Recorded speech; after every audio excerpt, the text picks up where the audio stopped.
Voltaje, energía y fuerza. Ahora mismo sabemos ya mucho de electricidad. Ya conocemos las cargas, las fuerzas, los voltajes, las corrientes eléctricas, etc.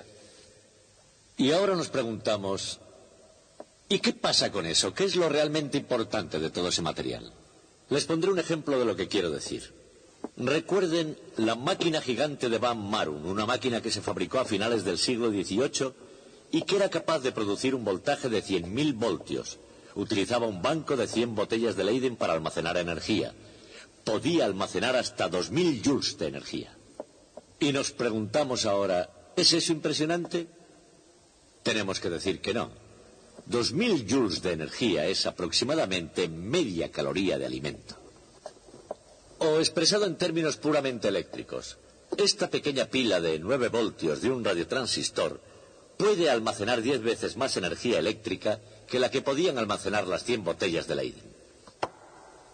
Y no obstante, esa máquina podía lanzar un rayo a una distancia de 2 pies, cosa que la pila en cambio no puede hacer. Por eso la pregunta es, ¿qué es lo realmente importante en todo ello? El voltaje o potencial eléctrico es una medida de la energía potencial de una carga eléctrica, como por ejemplo de los electrones que componen los átomos del cuerpo humano. Y ustedes deberían preguntarse, ¿cuál es el potencial que une los electrones a su cuerpo? Más vale que sea mucho mayor que el que yo pueda desarrollar dándole a la manivela de esa máquina, porque si no, la máquina sería tan tremendamente peligrosa que podría hacernos trizas.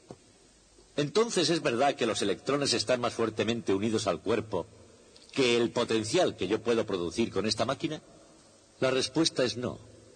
El potencial que une un electrón al cuerpo es de solo unos pocos voltios, 3, 4, 5 voltios, y yo dándole a la manivela de esta máquina puedo producir 100.000. Así que una vez más, seguimos con la duda acerca de qué es lo importante en la electricidad. Los elementos básicos de la electricidad son muy sencillos. Si imaginamos cargas eléctricas puntuales en un vacío, hay cargas positivas y hay cargas negativas, que se atraen o se repelen unas a otras con una fuerza que varía en proporción inversa al cuadrado de la distancia entre ellas. Y eso es todo lo que se podría decir. Y sin embargo se han necesitado miles de años para comprenderlo, e incluso ahora que lo comprendemos bien, sigue siendo muy confuso y difícil de aprender. ¿Por qué es esto así? Bueno, la razón es porque esos elementos de la electricidad, esas cargas puntuales, no existen nunca en el mundo real. La electricidad siempre existe en la materia. O sea que para poder entender la electricidad debemos entender primero la materia. Pero la materia es esencialmente eléctrica por naturaleza, y así, para entender la materia, debemos entender primero la electricidad. Ese es el punto crucial del dilema. Y de eso quiero hablarles hoy.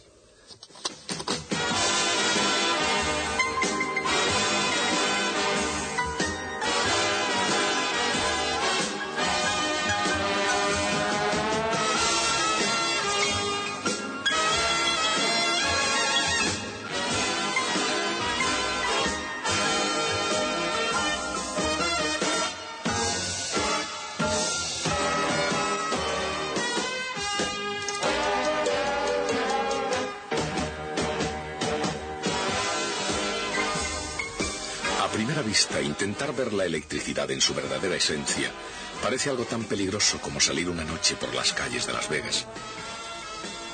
En electricidad hay muchas magnitudes: carga, potencial, campo, por nombrar solo algunas. Y con una variedad tan desconcertante es difícil saber por qué magnitud apostar.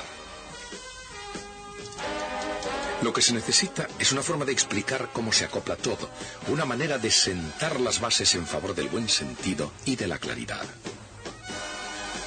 Lo que hace falta es un método infalible detrás de toda esta locura. La causa que está detrás del efecto de la electricidad.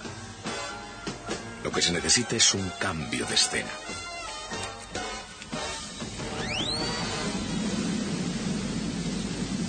Aparentemente, la conexión eléctrica entre Las Vegas y estos montes de Nevada no es inmediatamente obvia. Por una razón, los topógrafos no arriesgan nada en el juego. Nada queda al azar en la detallada precisión de sus mapas, ni en las medidas que determinan la altura sobre el nivel del mar de cada punto de una red previamente determinada.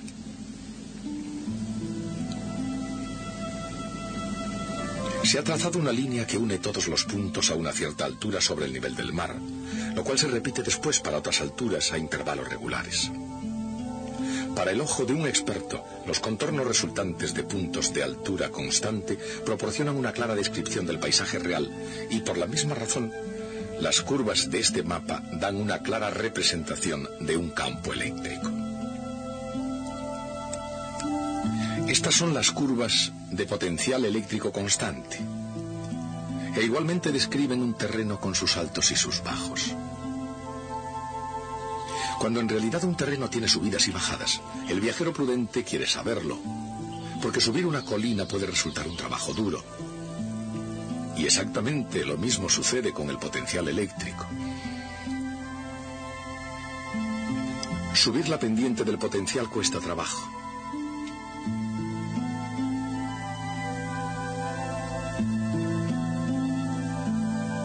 Y cuanta más pendiente haya, más dura es la ascensión.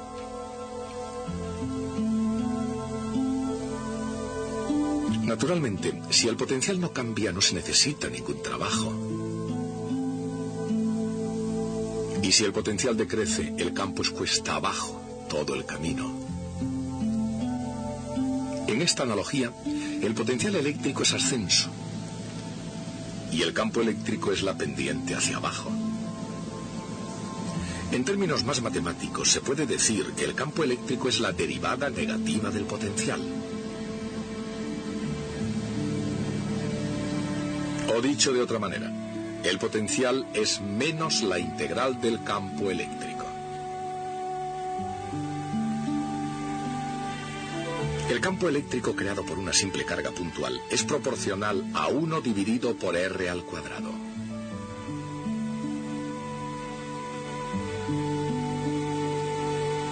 Así su integral es proporcional a 1 dividido por R. En el caso de una simple carga puntual, la dirección del campo es bastante obvia. Pero, ¿qué ocurre en situaciones más complicadas? ¿Qué aspecto tiene el campo eléctrico de ese potencial?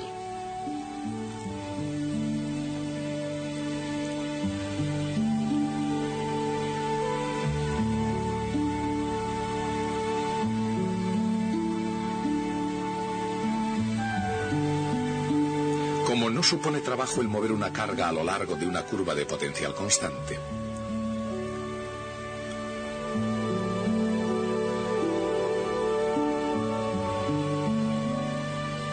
no hay componente del campo en esa dirección.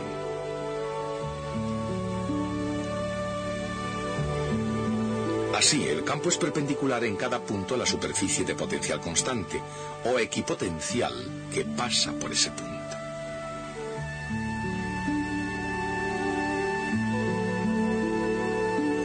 Y así es como adopta su forma conocida.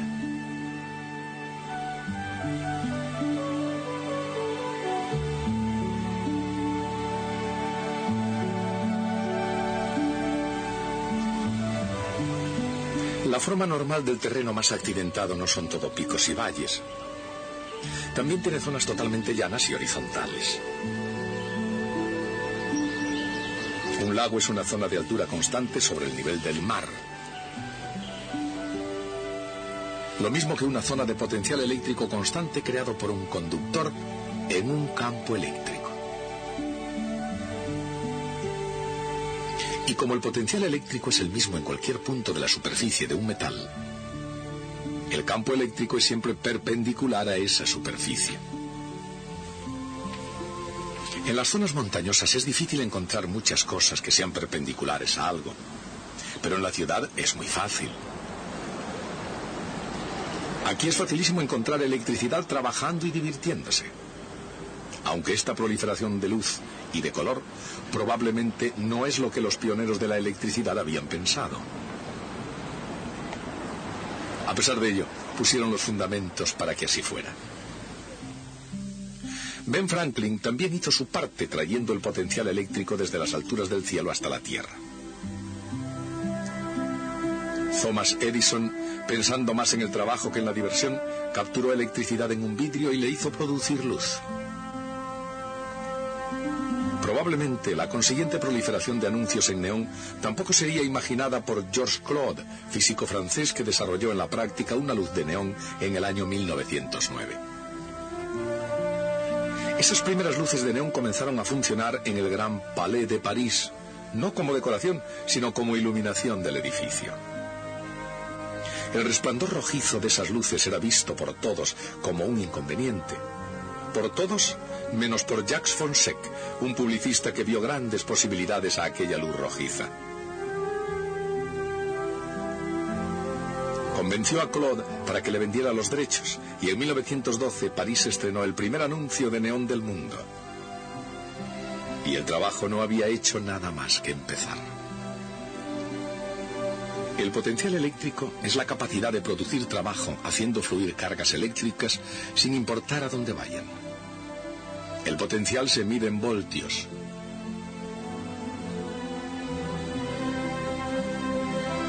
Pero, ¿cómo de grande es un voltio? ¿Y cuántos voltios se necesitan para hacer un trabajo?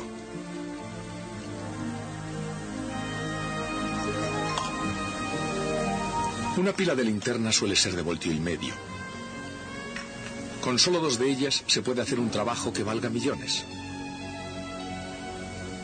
Si fuera necesario, 12 voltios bastarían para poner en marcha el automóvil para escapar. Y con 110 voltios se pueden encender 1 o 2 bombillas, o poner en fuga a un ladrón en la noche. Sin embargo, el crimen no rinde provecho. Incluso tratándose de un bandido, con solo un brazo, el juego puede ir demasiado lejos. Y cuando esto ocurre, nadie sale ganando. El 6 de agosto de 1890 a las 6:40 de la madrugada, en la Overstate Prison de New York, Mr. William Kemmler fue la primera persona en el mundo que moría en la silla eléctrica. Solo se necesitaron unos 17 segundos y unos cuantos miles de voltios. Pero la silla eléctrica no fue el primer uso de la alta tensión. En el siglo XVIII, el generador electrostático gigante de Van Marum podía generar 100.000 voltios. Igualmente la pequeña máquina de Winses y el generador Van der Graaf. Y en los modernos laboratorios de física, este doble acelerador de partículas de Van der Graaf utiliza 3 millones de voltios. Las altas tensiones no están encerradas en exóticos laboratorios. A diario, las líneas del tendido eléctrico conducen electricidad a cientos de miles de voltios a través del campo hacia la ciudad, mientras que las luces de neón utilizan unos 10.000 voltios para funcionar. Y parte de ese funcionamiento es mantener unida la ciudad. En ocasiones incluso sirve también para ayudar a unirse a las personas.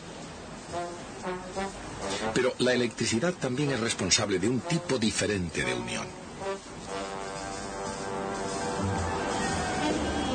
El propio átomo, ese bloque básico en la edificación de todo lo que vemos, sentimos u olemos, se mantiene unido debido a la fuerza eléctrica. Y esa atadura entre el electrón y el átomo tiene un determinado voltaje. Ese voltaje es el que mantiene al mundo unido. Entonces, ¿cuál es el voltaje del propio átomo?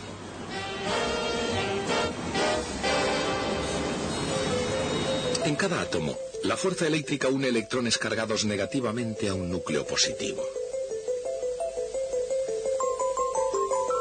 El núcleo es tan pequeño que se puede considerar como una carga puntual positiva, incluso aunque realmente se componga de neutrones sin carga resultante y de protones con carga positiva. Cada electrón tiene justamente la carga negativa suficiente para equilibrar la carga positiva de un protón.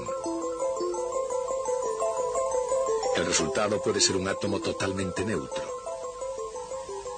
Esta representación, o cualquier otra de un átomo, es solamente un modelo, pero como modelo nos sirve de guía a la realidad. Y una realidad de gran importancia es que la distancia del núcleo al electrón más exterior de cualquier átomo es siempre aproximadamente un Armstrong, es decir, la 100.000.000ª parte de un centímetro. Desde el punto de vista de ese electrón exterior, los otros electrones equilibran prácticamente la carga eléctrica de todos los protones del núcleo, excepto la de uno.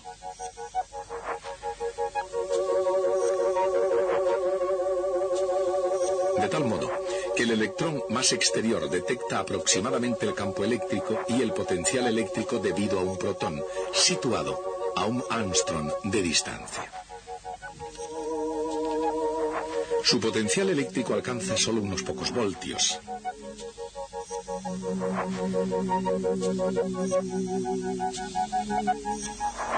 Y al ser su carga negativa, también lo es su energía potencial, medida convenientemente en unas unidades llamadas electronvoltios.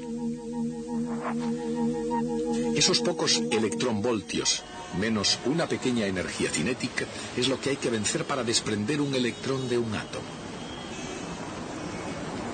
Y aproximadamente eso mismo se necesita superar también para eliminar un electrón de una molécula o de un trozo de metal sólido.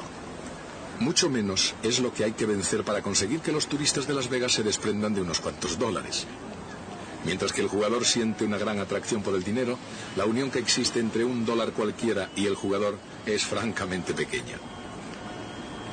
Pero algunas de las otras uniones que aquí se hacen son de naturaleza más duradera. Al menos en algunos casos los vínculos son muy fuertes. Pero si unos pocos voltios atan un electrón a un átomo, ¿cómo de fuerte es esa atadura? Como el generador de Van der Graaf puede producir hasta 100.000 voltios, parece que esta máquina debería ser capaz de ionizar cualquier pequeño trozo de materia ordinaria a su alcance. Pero no es así. Algunas veces no basta solo el voltaje. En realidad, si un átomo y una Van der Graaf se enzarzan en disputarse un electrón, el átomo gana siempre. Porque es cuestión de fuerza y no de voltaje. Dicho de otra manera, lo que importa es la derivada de la energía potencial y no solo el valor de esta. Aquí hay una cúpula Van der Graaf y un átomo.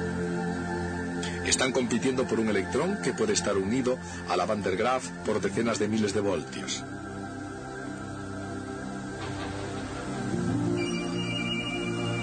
Pero ampliando esta imagen 10, 100, 1000 veces, la energía potencial del electrón debida al átomo parece ser mucho menor, pero mucho más pronunciada. De hecho, la escala horizontal ha tenido que ser ampliada. 10, 100, 1000, 10.000, 100.000 veces simplemente para ver la pendiente. La fuerza del átomo es 100.000 veces más fuerte que la de la Van der Graaf y no hay competencia. No hay competencia posible cuando la casa determina la suerte. Por eso los jugadores más listos prefieren dejar poco al azar. Benjamin Franklin era una de esas personas. E incluso encontró el modo de evitar los riesgos de las tormentas. Y de hecho su invento del pararrayos salvó muchas iglesias, graneros y casas de las llamas y la destrucción. ¿De dónde viene la luz del rayo? Cuando hay una chispa, las moléculas de aire se ionizan momentáneamente dejando un gas de iones moleculares positivos y electrones negativos llamado plasma. Muy rápidamente, la fuerza eléctrica entre los iones y electrones hace que se vuelvan a combinar formando materia neutra, desprendiendo su exceso de energía en forma de luz. Pero el rayo se puede domar. En un tubo de neón, por ejemplo, se puede retardar ese proceso convirtiéndolo en una incandescencia continua. Pero el campo eléctrico en un anuncio de neón, o una máquina de Van der Graaf, o incluso una nube tormentosa, no pueden ionizar la materia. Entonces, ¿cómo pueden hacer que las chispas vuelen? La respuesta es porque ionizan el aire, pero no en un forcejeo directo.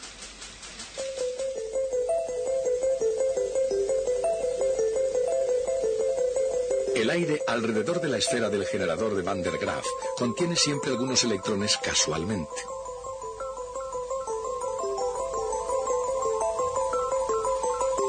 El campo eléctrico de la máquina de Van der Graaf acelera a uno de estos electrones hasta que choca con otra molécula y entonces comienza de nuevo el proceso.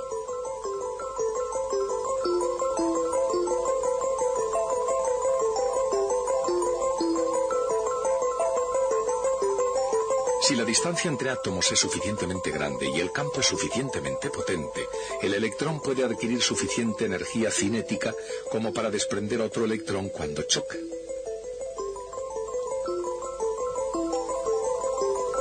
Si eso sucede, ambos son acelerados y causan más ionización, hasta que se da una reacción en cadena, que es la que crea la chispa.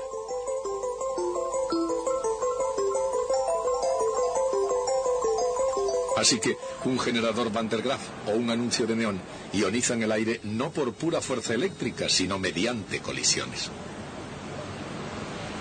Aunque no sea exactamente hacer trampas, es, sin embargo, un truco. Pero entonces, esta ciudad está llena de trucos. Trucos del comercio científicamente proyectados para ionizar las carteras de los turistas. Está también llena de energía, y la energía de la gente parece crecer de hora en hora.